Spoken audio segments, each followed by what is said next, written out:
Hakuosha nao. Nindi? Wanta wa mwiwuru ni wa hamaseki wejima anawunyinki. Dichi yenu makerishi atombanji munyunza yejima. Mwaka yijimiki mwijina da tata, ni da mwana, ni da spiritu wajira. Mwaka itanyishi kulonda ahembi yuma yejima yina yilejenu. Tiyenu, aminidi nenu mafuku ejima ni kwa kakomina nyaka. Hello everyone and welcome to today's podcast. In today's podcast we are going to talk about eternal salvation. Joining me in the studio is my dear brother and friend all the way from the United States of America, Brother Nathan. Welcome to the show, brother. My brother, thank you very much. Nice to meet you. Yeah, to meet you. Yeah. But we're brothers. Yeah, it is. It is a joy, bro. Yeah, it's nice to see you again, my brother. Yes, brother. Can we just talk about salvation in a nutshell? What is salvation, Brother Nathan? Yeah, you know, my most favorite passage in Scripture that I believe is even one of the most clearest. Yeah. 1 Corinthians chapter 15, Yeah. verses 3 and 4. And it basically comes down to just a few words. Yeah. That Christ died for our sins according to the Scriptures, that he was buried, and that he rose again physically the third day, Yeah. according to the Scriptures. Lovely scripture that you have quoted, 1 Corinthians chapter 15. So, according to the writings of Apostle Paul that you've just quoted, what is Paul teaching salvation is? Yeah, you know, that's a very good question, my brother, because you look around and what you see so much confusion of what the gospel is. Yeah. These guys over here are saying one thing. Yeah. These guys are saying the exact opposite of it. And then there's others in between those ones, Yeah. right? And so this is what Paul is trying to hammer home here. Exactly what the gospel is. So the question is, what must a person do and understand, do, believe, whatever, in order to be saved? Well, and it doesn't matter who this person is, whether this is a 5-year-old child, Yeah. whether it's a 35-year-old man like myself, Yeah. or whether he's even a very old Kashida Kashi, like 100 yeah. years old. It's the same for everyone. It's the same for everyone. And what I just quoted there, first it starts with Christ. Yeah. You see, biblical Christianity and salvation is not a list of rituals that you do. Yeah. That's not the main thing. The main thing is about a person who lived in time, space, and history 2,000 years ago. And his name is Jesus Christ. And so the very first thing you have to understand is who this person is. So, some years ago I lived in the village of Kayombo. Yeah. And I was working on my Lunda skills there. Yes. And there was another boy, his name was also Nathan. Nathan, Yes, like myself. Wow. Okay.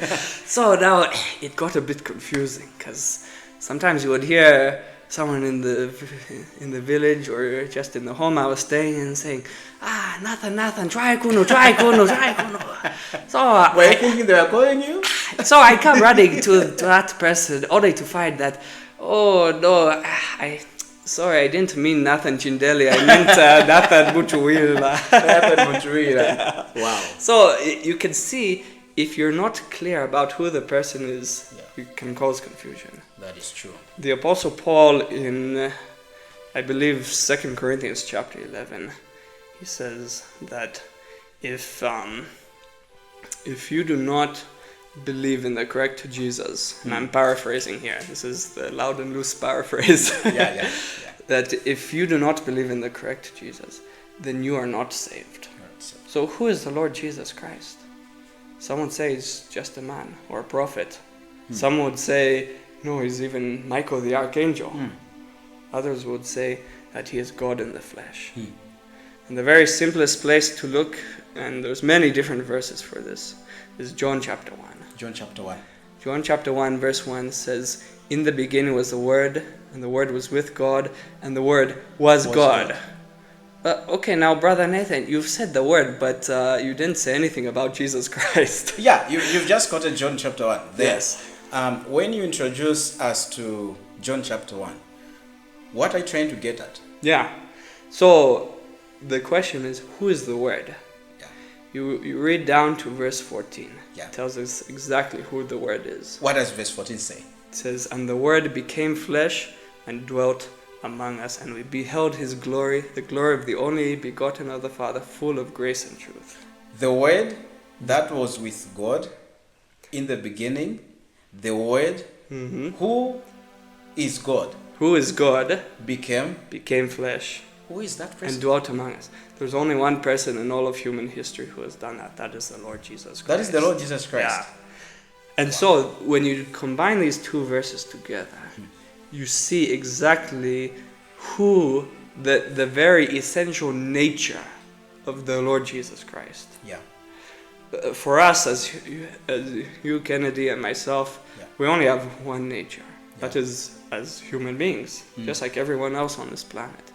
The Lord Jesus Christ, he has two. He is 100% God, as verse 1 tells us. But then he entered into human history on this planet as a full human being like you and like me. Yeah. With one difference. So when the Lord Jesus came down to this earth, we've seen already in John chapter 1, verse 1 to 3, that indeed the Lord Jesus is the Creator. He is our God. He is the God Almighty. Exactly. So when he came to this planet Earth, did he cease to be God? No, definitely not.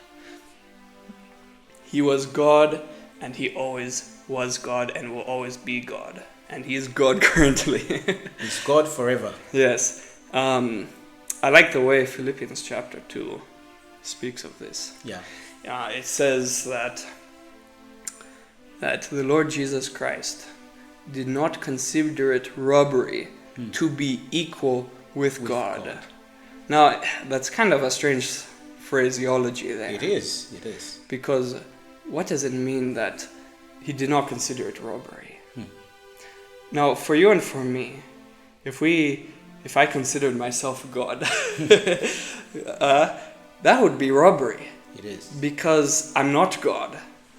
And I'm claiming something for myself that I don't really have, and have never had, and will never ever have. But for the Lord Jesus Christ, it was not robbery for him, because he truly was God himself. He was God. Yes. Yeah, so Philippians 2 tells us that when he came to this earth, he only humbled himself. And we have people in the world today speculating that Jesus Christ, our Savior, is never God. No. That is a lie. That is definitely a lie. And it's also a lie. Some people say, yeah, he was God, but when he came to this earth, he stopped being God. That is a lie as well. That is a lie as well. Very Our Lord much Jesus, so. when he came to this earth, he was God in the flesh. Yes. So let's define what we mean by, because Philippians chapter 2 continues saying that he humbled himself, even to the point of death on the cross. Okay, now we'll talk about that a bit later. Yeah. But the fact that, what does it mean that he humbled himself? It means that, it does not mean that he stopped being God. What it means is that he, in adding a human nature, because the human nature is so far below the divine nature, that for him it's like stooping down to add something that is far below him. Okay? So just the fact of him adding a human nature to himself is humbling. That is. Okay? Yes. But not only that, he humbled himself in the sense that he did, though he was God, he did not always avail himself of the glory of God and of the power of his own power, in other words. Yeah. For example, in Matthew chapter 24, it says that no man knows the day that the Lord Jesus Christ will return to this earth, except the Father in heaven. Yeah. Okay? But wait, I thought God knows everything. And Jesus Christ is God, I was going to ask you right? that question. Yeah? The only way that verse makes sense is if he is talking from his human nature. Okay? In his human nature, he does not know when he's coming. And his divine nature is not revealing it to his human nature. Okay? So in that sense, he's humbled himself in that he did not always avail himself of his divine power. There are times even where it says that he could do no miracles because, people, they did not believe in him at that time. He chose not to do miracles. Yeah. So, and also Scripture says that the Lord Jesus submitted himself to his Father. Yeah. So he only did what his Father wanted him to do. Yeah. In the Garden of Gethsemane, he did not want to go to that cross in his physical body. Yeah. Right? And he said, Father, if it's your will, take this cup from me. Nevertheless, not my will, but your will be done. So, in other words, can we say that the Lord Jesus, when he came to this earth, he kind of emptied himself to the point that he chose to be more like a servant, like Philippians says. And then when we talk of him not knowing the day when he is coming to take us, can we say that being God, he chose not to know? Yeah. He can, like the Apostle Paul says to the Corinthians, that he chose not to know other things which were happening amongst them, but he knew. But he chose to focus only on the gospel aspect. So can we look at it in that way? Yeah. That Christ knows, as God being God, he knows when he's coming.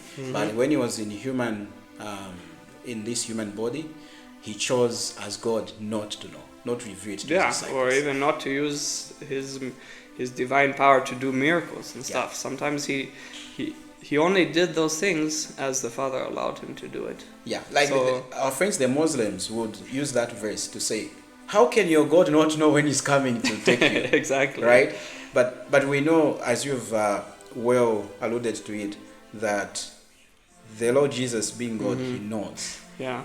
He chose on. And that's actually a good point, and maybe this is a good transition to the next point of 1 Corinthians 15. Yeah. Because a lot of Muslims, when you're talking to them, they will say, but you believe Christ is God. But how can God die? How can God die? Because God is eternal. He's infinite. How can God die? How would you answer that, my brother? How can God die? Yes. God chose to save us. Yeah? Yes, God chose to save us so we could have eternal salvation. He humbled himself, like we have already seen in Philippians 2.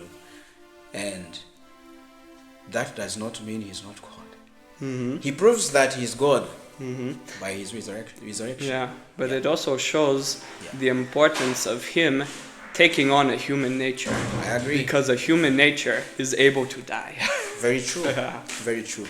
He died because he took on the human nature, so to save us. Yeah, and so you can see how both natures are very important in our salvation. I agree.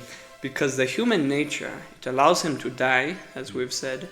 It also allows him to be our perfect representative. Yes. Okay? Because only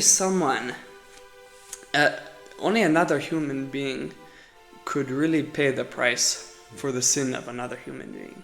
Okay? But that person, he cannot have done the same wrong thing that person. For example, if I have done something wrong, my brother, and I go to court, the judge has to punish me for it, right? But then you, my brother, you care about me deeply. So then you come and you say, Judge, I love my brother. He's committed a very serious offense. Yeah. But I want to take his place so that he doesn't have to pay that price. You can do that. Yes. But if you have done the same thing, then you can't do that because you have to pay the price for your own sin. You're right. But only if you have not done that, then you can take my place. That is true. And that's now where his human nature had to be completely sinless. He had to be perfect. Yes. Because the rest of the Bible says that all have sinned and fallen short of the glory of God. So who can pay the price of our sin? No one. We have to pay it ourselves. None of us can. None of us can. Because we are sinners. Yeah. And that's why we go to hell in the lake of fire to pay for our own sin. That's true. But that's why the Lord Jesus Christ came. And that's now where his divine nature comes in. Yeah. His divine nature keeps him perfect and spotless and sinless, so that he can now pay that price. His divine nature also now gives him the infinite power to be able to pay for all of our sin, past, present, and future. That was amazing, Brother Nathan. Before we conclude our podcast, let's talk about the scripture that you quoted. 1 Corinthians chapter 15, reading from verse 1 through to verse 4. Mm-hmm. The Lord Jesus, the Apostle Paul writes how that Christ died for our sins, and that he was buried and rose again on the third day according to the scriptures. How can one be saved in a nutshell? Yeah, well, exactly what the verse says. It's actually should quite straightforward. That Christ died for our sins. Yeah. See, when the Lord Jesus Christ, why did he come to this world? Why did he have to die on the cross? Was it just to be a good example of sacrifice? No. I mean, it's true that he sacrificed himself. Yeah. But he came for a specific purpose, to pay the price for your sin, for my sin, and for the sin of the whole world. And it's not just some sin, it's all of our sins, past, present, and future. See, the Bible says that the wages of sin is death. Now, many people get confused because they think, if I'll just pay for my own sin by doing a lot of good works. Good works. Or by going to church, or being baptized, or any number of other things, stopping your sins, right? But the fact of the matter is that the Bible is very clear. It does not say the wages of sin is doing good works. It doesn't say that. Or being baptized, or the wages of sin is going to church. But many people treat it like that. It says the wages of sin is death, and specifically eternal death in a place called the lake of fire. The lake of fire. Mm-hmm. And death is an interesting word. It means primarily separation. When a person dies physically, the person is separated from physical life. Yeah. And that's part of it. But it continues.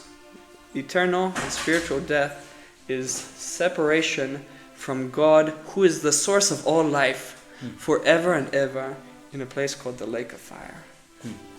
Where you will be paying for your sins for all of eternity. Does that sound like good news? Or bad Definitely news? not. This is bad news. Bad So news. we're all in very deep trouble. Yeah. Unless God does something. See, And what's that? coming to this earth, humbling himself, dying on the cross to pay that price. The wages of sin is death. The Lord Jesus Christ died for all of your sins, all of my sins. I love Romans chapter 5 and verse 8. Where it says, "But God demonstrates his own love for you and for me, in that while we were still sinners, Christ died for us." He paid that full price, and when he was on the cross, what did he cry out? He said, "It is finished." Okay, the Lord Jesus has died. He has been buried. He has come back to life. Now, what should a sinner do in order to be saved? How many things should a sinner do in order to be saved? Well, before I come to that, let's talk about the resurrection. Yeah. Because that's a very important thing. Go for it. Because if the Lord Jesus Christ did not rise again from the dead physically, and it's physically, it's not spiritually. Yeah. Because rising spiritually, what kind of a miracle is that? It's not one. He rose again physically from the dead, proving two things. Yeah. Number one, that he is God, and that he has the power to do those kind of things. And number two, that he indeed finished paying for all the price for all of your sin and my sin and the sins of the whole world. Because if he did not rise again from the dead, it would have shown that he was just another human being like you and me, who was dying because of his own sins. Yeah. You get the point? Yeah.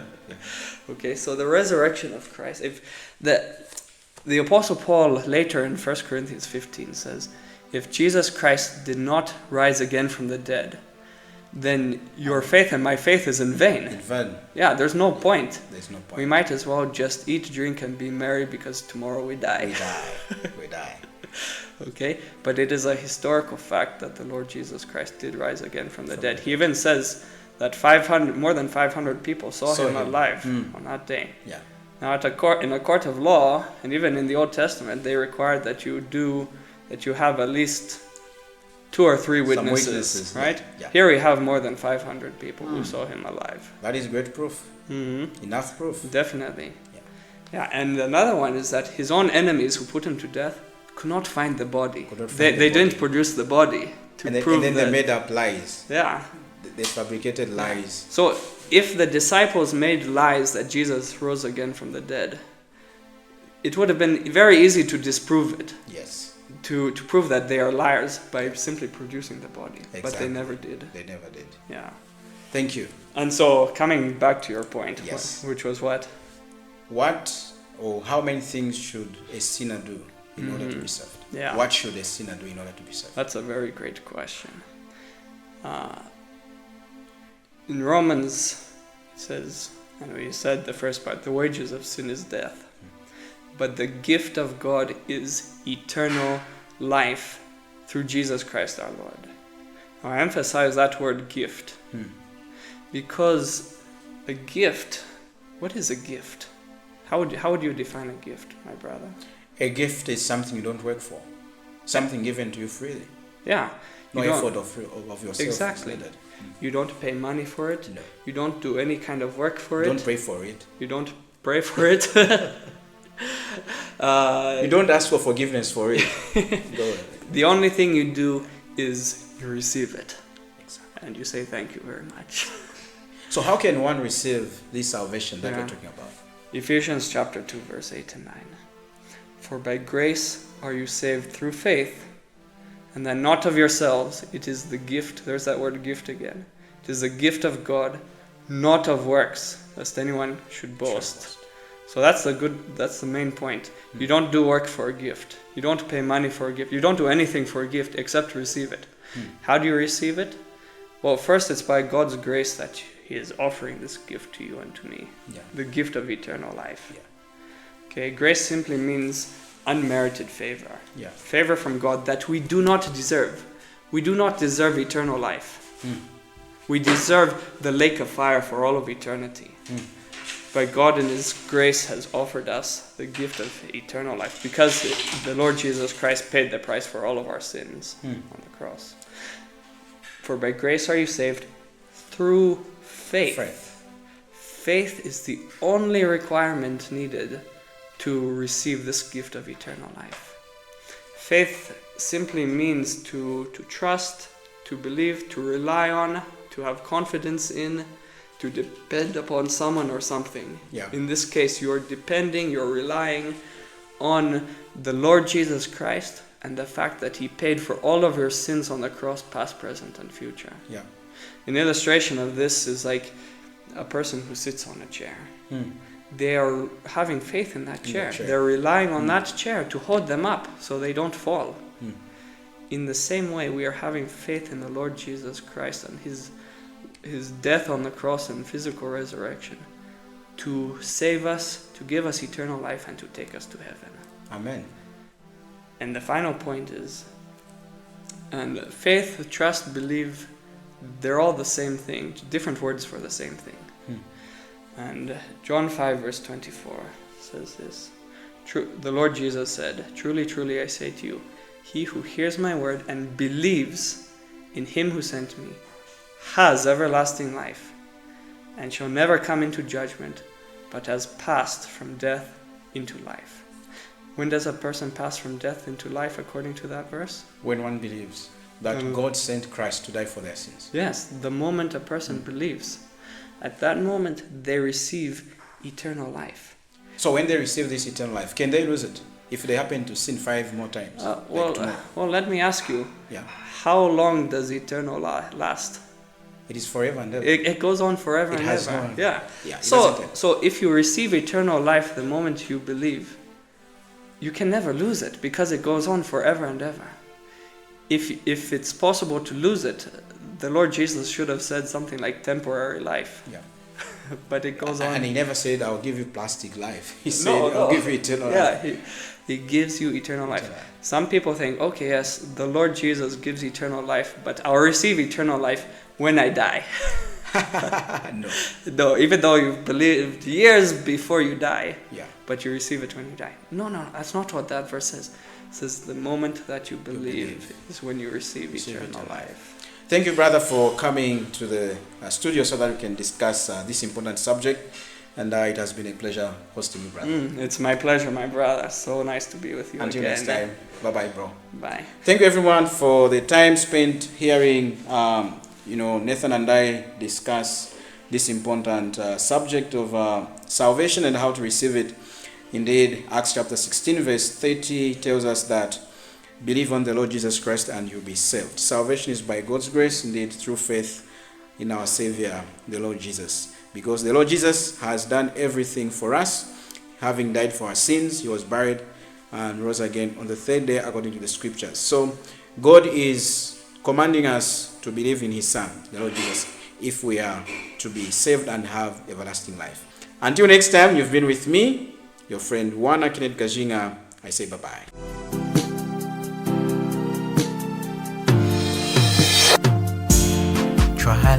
Tralenuma zukuma tunge jima tralenu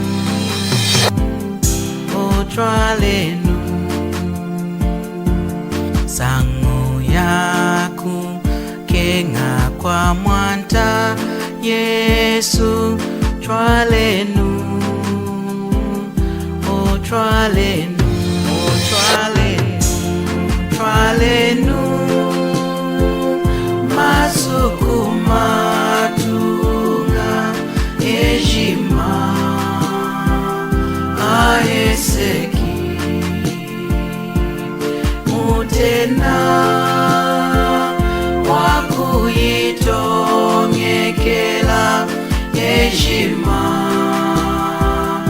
aeseki